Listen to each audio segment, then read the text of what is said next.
할렐루야. 네. 이 새벽에 우리 청년들 하나님이 세우셔서 예배 인도자로 또 우리 교회 미래의 멋진 일꾼들로 우리 청년들을 하나님이 축복해 주시기를 주의 이름으로 축원합니다. 우리 청년들 혹시 왔으면 자리하시면 대표로 두 분만 오신 건 아니죠? 다 지금 오고 있는 것 같아요. 조금 늦는 것뿐이에요. 우리 청년들을 위해서 여러분 격려와 축하의 박수 한번 해주시면.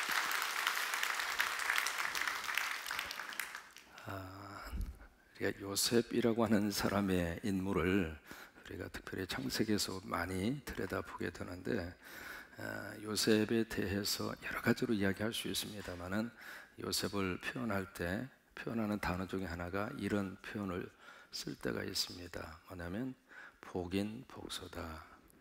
한번 해보실까요? 복인 복소다. 왜 그 단어가 나왔느냐면 요셉이 가는 곳마다 참 놀랍게도 하나님이 그 장소와 그 장소에 함께하고 있었던 사람들이 다 복을 받았어요. 보디발의 가정에 요셉이 가니까 보디발의 가정이 복을 받았고, 감으로 가니까 감옥도 복을 받았고, 애굽으로 가니까 애굽에도 복을 받았고, 그래서 이 요셉의 인생을 표현할 때 복인 복소다라고 하는 그런 이야기를 합니다. 다시 말해서 복을 받은 사람이 있으니까 장소가 복을 받더라 그 말이에요. 우리는 복소가 따로 있으리라고 생각을 하거든요. 어떤 복 받을 만한 장소가 있으면 거기 가서 우리가 복을 받을 수 있다 생각하는데, 요셉을 통해서 주시는 하나님의 말씀은 그것이 아니라 어느 장소라 하더라도 복을 받는 사람이 들어가면 장소가 바꾸어져서 거기서도 하나님의 복을 받을 수 있고, 거기서도 하나님의 은혜를 입을 수 있고, 거기서도 하나님의 축복을 받을 수 있다라고 하는 것은, 그러니까 장소보다 중요한 것은 어떤 사람이냐 그거예요. 어떤 사람이 그곳에 들어가느냐에 따라서. 이 하늘을 사는 동안 우리가 속해져 있는 공동체가 나 때문에 잘 됐으면 좋겠어요.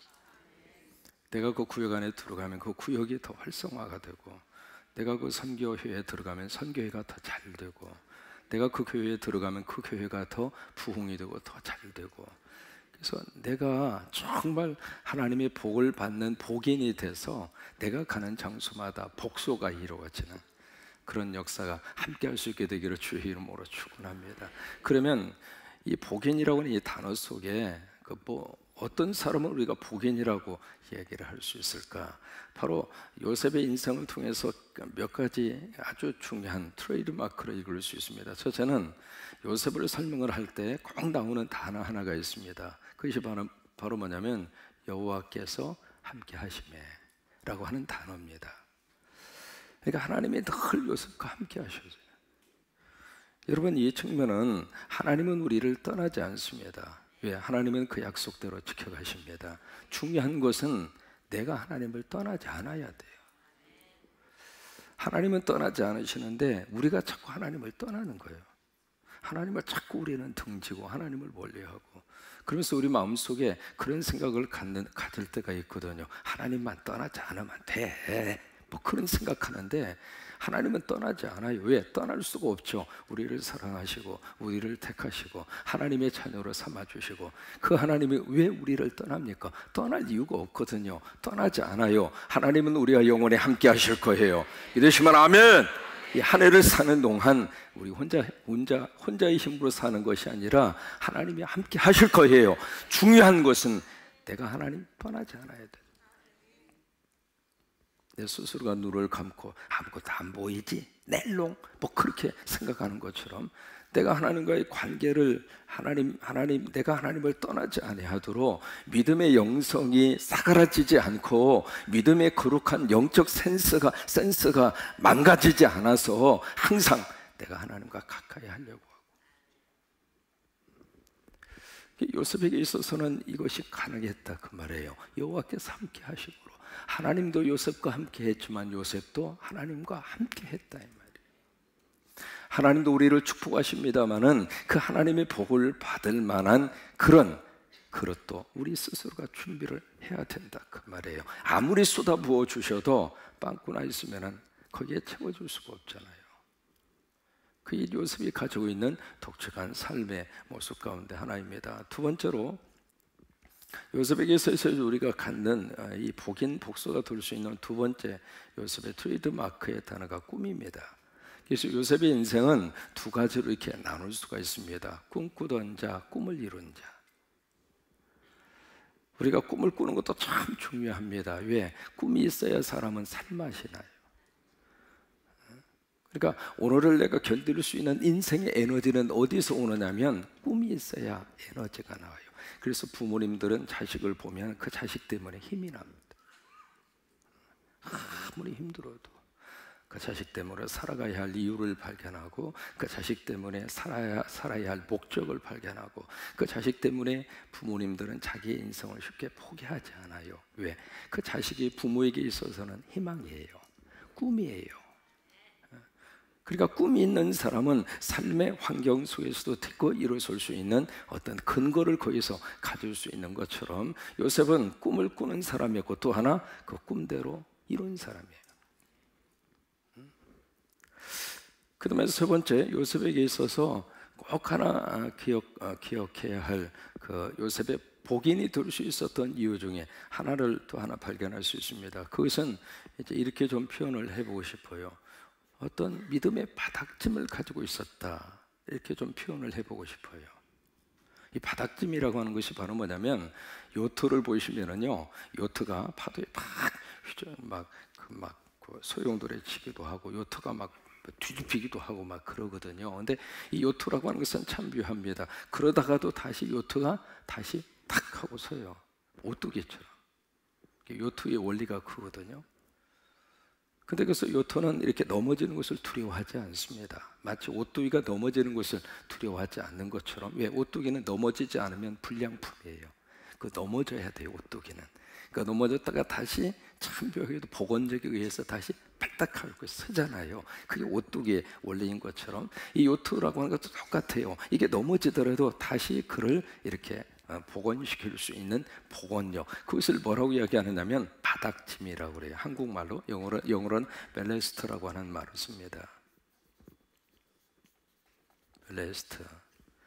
이 바닥짐이라고 하는 게 있거든요. 이 바닥짐이라고 하는 것이 요트의 가장 중요한 중심축을 딱 잡고 있으면은 요트가 꿰뚱하다가도 다시 이쪽으로 다시 이제 원상복귀를 하고, 이쪽으로 꿰뚱하다가도 다시 원상복귀를 하고 그래요. 근데 중요한 것은 이 바닥짐이 잘못되면, 이 밸러스트라고 하는 것이 잘못되면 요트는 뒤집히면 다시 회복하지 못한다는 거예요. 그러니까 요셉에게 있어서는 그의 참 영적인 이 바닥짐이 요셉은 아주 단단하게 가지고 있었다고 하는 거예요. 넘어졌다가도 다시 일어설 수 있는 믿음의 바닥짐, 믿음의 밸러스트라고 하는 것을 요셉이 가득히 가지고 있었다고 하는 거예요. 그것 때문에 요셉은 복인이 될 수가 있었던 거예요. 그냥 복인이 된 것이 아닙니다. 정리를 해볼까요? 요셉이 어떻게 복받는 사람이 될 수가 있었을까? 그에게 있어서는 누가 함께 하셨어요? 하나님이 함께 하셨어요. 그러니까 우리 삶 속에서 하나님이 함께 하시면 환경을 떠나서 하나님은 우리를 복받는 하나님의 사람으로 만드시는 거예요. 또 하나, 이 요셉에게 뭐가 있었는가? 요셉은 어떤 경우가 있어서도 꿈이라고 하는 트레이드 마크를 놓치지 않았어요. 이것 때문에 시련도 많았고, 이것 때문에 고생도 지긋지긋하게 하고, 결국 형제들에게 왜 팔려갔어요? 이것 때문에 그런 거 아니에요. 이것 때문에 인생에 참 여러 가지 역경도 고난도 아픔도 받을 수밖에 없는 그 이유 중에 하나가 바로 이거였거든요. 꿈이라고 하는 이것 때문에 요셉이 그런 고통을 당했는데, 그런 속에서도 요셉은 이 꿈을 마지막 순간까지라도 그 꿈을 놓치지 않았어요. 왜 그랬을까요? 하나님이 주신 꿈은 하나님이 이루신다라고 하는 그의 독특한 믿음이 있었다 이 말이에요. 내가 만들어낸 꿈이 아니라 하나님이 주신 꿈이기 때문에 하나님이 이 꿈을 하나님이 이루어 가신다라고 하는 흔들리지 않는 믿음이 있었다 이 말이에요. 그리고 세 번째, 요셉에게 있어서는 거룩한 영성의 바닥짐이 있었다고요. 흔들렸다가도 다시 회복하게 하는 영적인 그의 밸러스트가 있었다고 하는 사실은, 이것 때문에 요셉이 복인이 된 거예요. 그러니까 복받는 하나님의 사람이 되니까 이 복인이 가는 장소마다, 그가 가는 장소마다 너무 복을 받는 그런 장소로 바뀌어지더라 이 말이에요.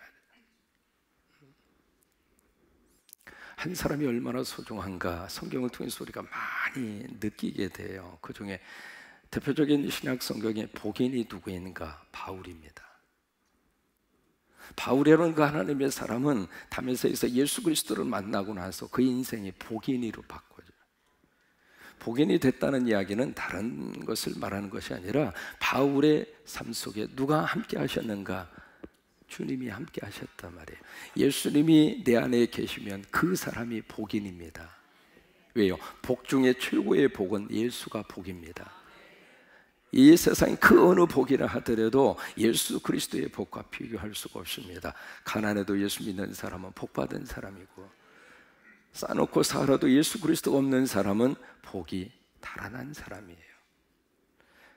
그러니까 성경이 말하는 복의 기준은 바로 예수 그리스도입니다. 그래서 요한에서 있는 말씀대로 아들이 있는 자에게는 생명이 있고 아들이 없는 자에게는 생명이 없다. 왜 그 말씀을 하실까? 아들이 기준입니다. 예수 그리스도가 복이라고 하는 거예요. 그래서 예수님 믿고 사는 사람은 그 사람 자체가 이미 복인이라 그 말이에요. 바울 속에 누가 있었는가? 예수 그리스도가 있었어요. 그래서 바울이 복인이 된 거예요. 근데 그 한 사람 때문에 사도행전 27장을 보시면 거기에 죄수의 몸으로 돼서 알렉산드리아호 배를 타고 로마로 압송을 해요. 바울의 가슴 속에 다 가지고 있었던 꿈이 하나 있었습니다. 그 꿈은 바로 뭐냐면 나는 로마로 가리라. I wanna go to Rome. I wanna go to Rome. 나는 로마로 가리라. 그게 바울의 비전이고 바울의 꿈이었어요. 로마로 성지순례 가고 싶어서 그런 꿈을 가진 게 아니에요. 로마가 바로 그 당시에 가장 중요한, 전 세계적인 가장 중요한 교통과 그리고 문화와 문명의 중심축이었단 말이에요. 거기에 가서 복음을 전가하고 싶은 것이 바울의 꿈이었어요.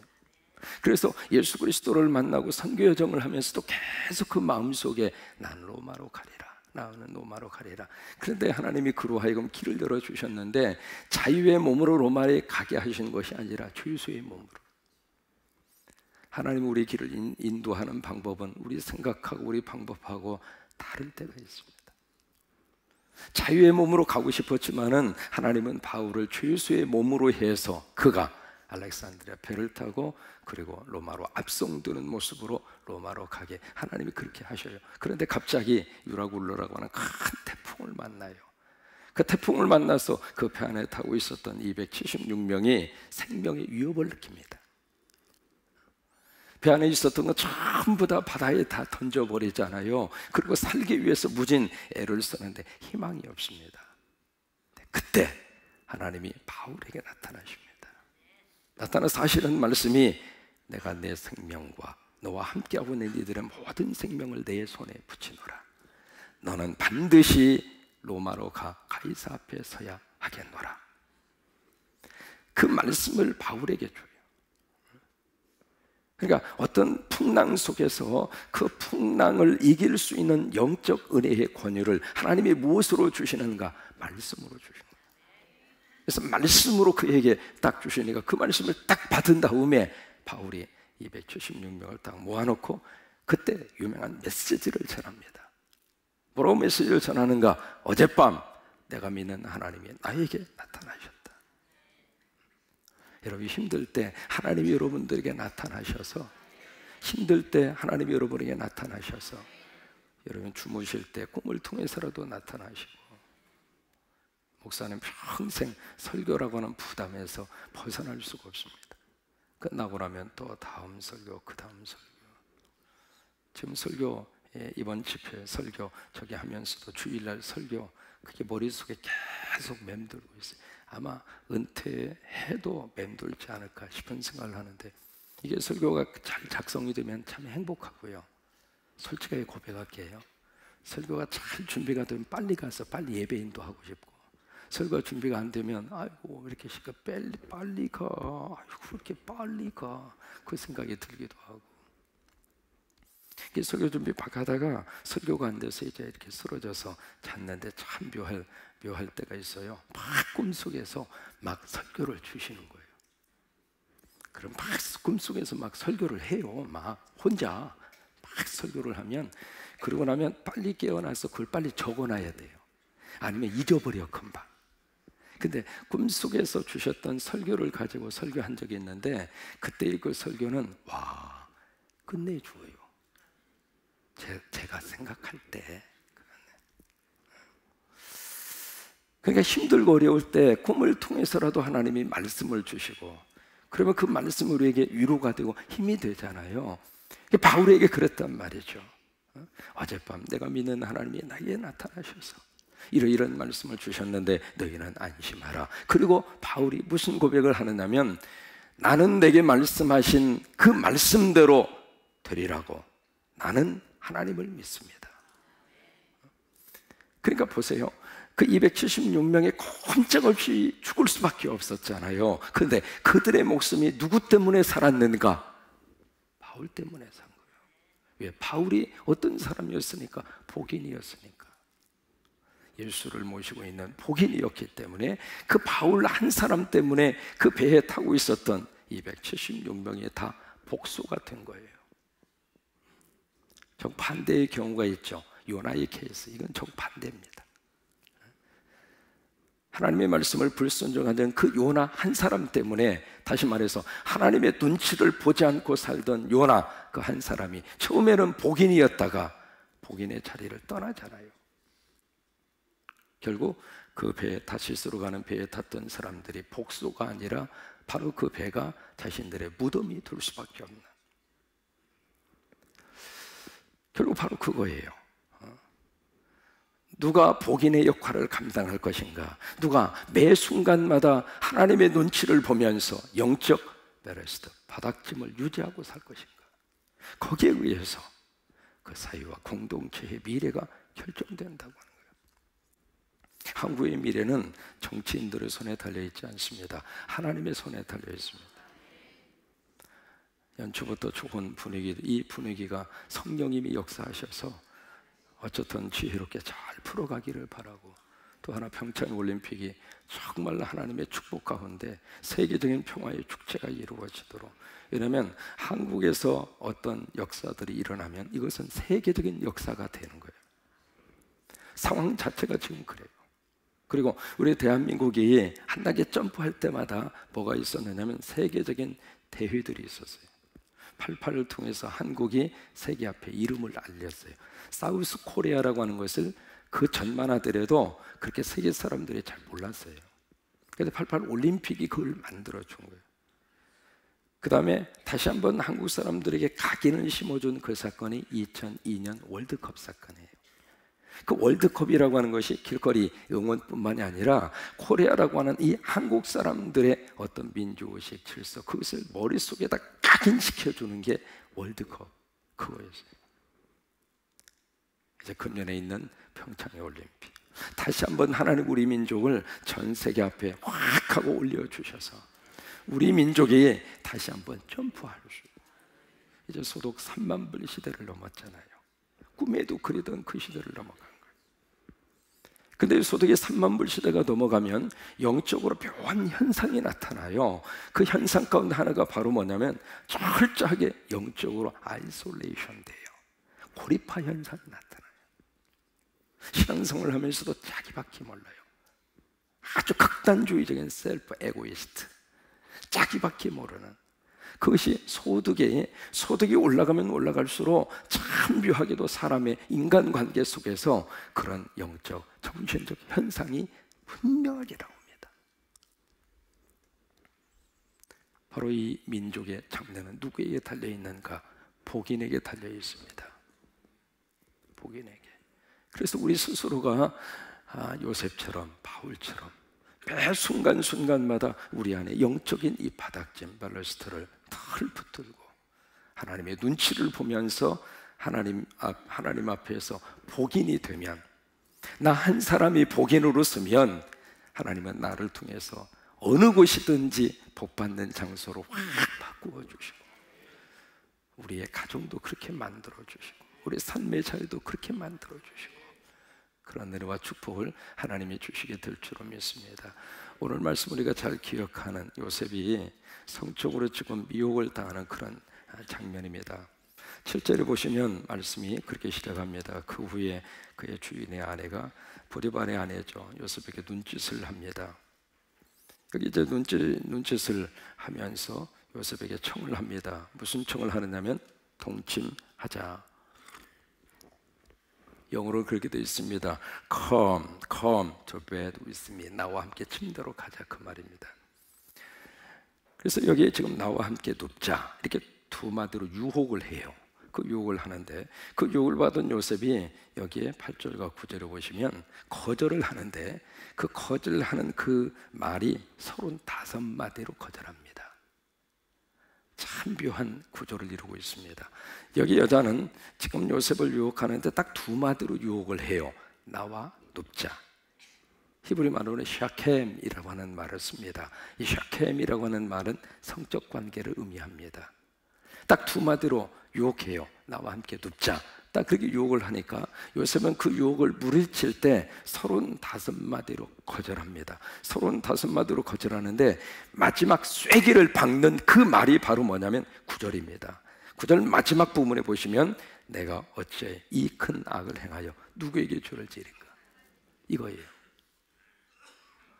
그러니까 요셉은 지금 어떤 생각을 가지고 있는가? 그의 영적인 베레스트를 지금 딱 붙드는 거예요. 여기에 내가 하나님에게 죄를 범하리요, 내가 하나님을 향하여 sin against God, 하나님에게 대항하여 내가 죄를 범하리요. 이게 요셉이 가지고 있었던 그의 영적인 바닥짐이에요. 어떤 경우가 있어도 나 그렇지 않겠다. 이것은 요셉의 결단이요, 요셉의 인생에 있어서의 누구에게도 양보하지 않고 양보할 수 없다고 고집스럽게 영적으로 그 스스로가 가지고 있는 영적인 그의 디바인 아이덴티티, 영적인 자존심이었다 이 말이에요. 근데 10절에 보면 참 여자도 보통 내기가 아닙니다. 여인이 날마다 요셉에게 청합니다. 여기 날마다 청했다, 영어로 day after day, 매일매일. 여러분 10번 찍어서 10번 찍어 안 넘어갈 뭐죠? 있을까요? 없을까요? 있을 수도 있고 없을 수도 있어요. 요셉은 10번 찍었는데 안 넘어갔어요. Day after day, 매일매일. 그러지만은 10절에 보면 요셉이 듣지 아니하여 동침하지 아니할 분들과 함께 있지도 아니하니라. 아예 그런 분위기조차도 안 만드는 거예요. 여러분 라스베가스 가셔가지고 도박하지 않게 해주세요. 기도 거기 가서는 웬만하면 안 하시는 게 좋아요. 왜? 그 기도 해봤자 별로 응답이 안 떨어집니다. 라스베가스 다 도착하자마자 안 할 수 없어요. 안 하는 방법은 안 가는 게 최고 좋아요.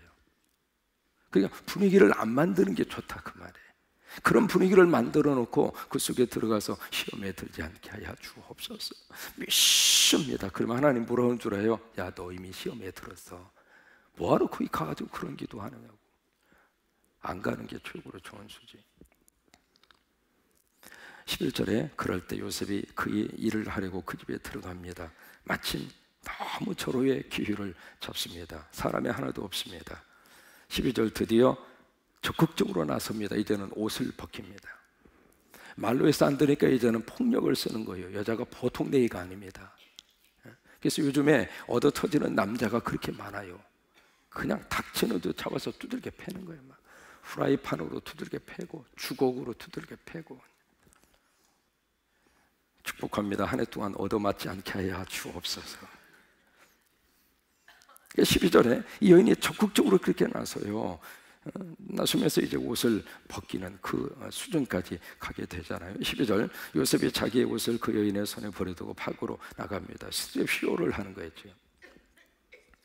13절 그 여자가 요셉의 옷을 자기의 손에 버려두고 도망하는 것을 보고 그 옷을 잡고 그것을 증거로 제시하면서 소리를 지릅니다. 뭐라고 소리 지르냐? 15절에 그 옷을 내게 버려두고 도망하여 나갔느니라. 지금 보세요. 소리 지를 군벌입니까? 원인 제공을 누가 했어요? 요셉이 했어요? 보디발의 아내가 했어요? 남자가 했어요? 여자가 했어요? 근데 여자가 큰 소리 치고 있는 거예요. 뭘 잘냈다고? 16절에 그 옷을 잡고 이제 자기 주인이 집으로 돌아오기를 기다렸죠. 남편이 돌아올 때까지 기다려요.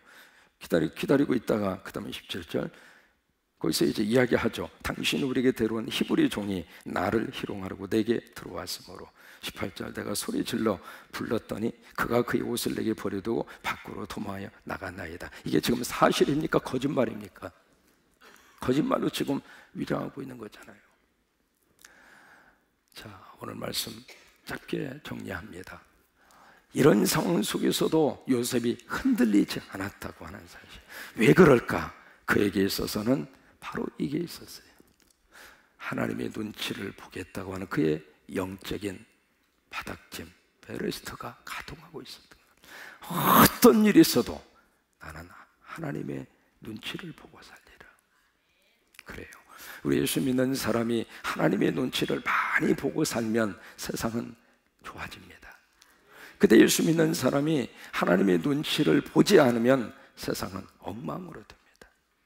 하나님을 사는 동안 우리 가정생활에서도 그렇고 직장생활도 사업도 우리가 어떻게 살든지 간에 우리 안에 다시 한번 이 영적인 베레스트 바닥짐을 가동을 해서 하나님의 눈치를 보고 그 하나님의 눈치를 늘 살피면서 그러면서 우리 영성이 살아있는 하나님의 사람으로 꿈에 새해가 될 수 있게 되기를 주의 이름으로 축원합니다.